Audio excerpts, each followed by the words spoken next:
Quand même, Israël, si on le critique, on est vite taxé d'antisémite. Vous avez vu ce qui s'est passé pour Dieudonné, ou je sais plus quel est le nom de cette humoriste. Blanche Gardin. Blanche Gardin, qui a fait l'erreur manifeste d'avoir une critique sur le sionisme.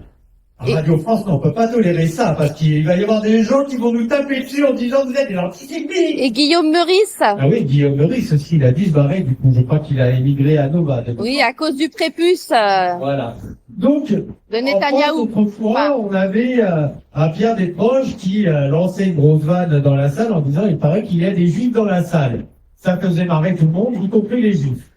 Coluche mettait ses gros pieds dans le plat aussi en s'amusant de toutes les vagues possibles et inimaginables, et les humoristes juifs eux-mêmes étaient les premiers à faire des blagues sur les juifs. Exactement. Ça ne choquait personne parce qu'en fait, on savait rire de tout et se moquer de nos préjugés respectifs. Et c'était ça qui permettait aux gens finalement de discuter, d'avoir les cœurs qui s'apaisent et de dire bon ben voilà, on va pas faire tout un pataquès de tout un tas de choses.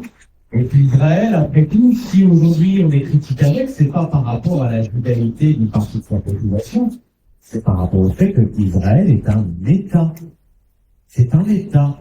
Donc, quand on critique Israël, on a un regard géopolitique. On s'en bat les couilles de savoir qu'une partie de sa population est juive. On s'en branle.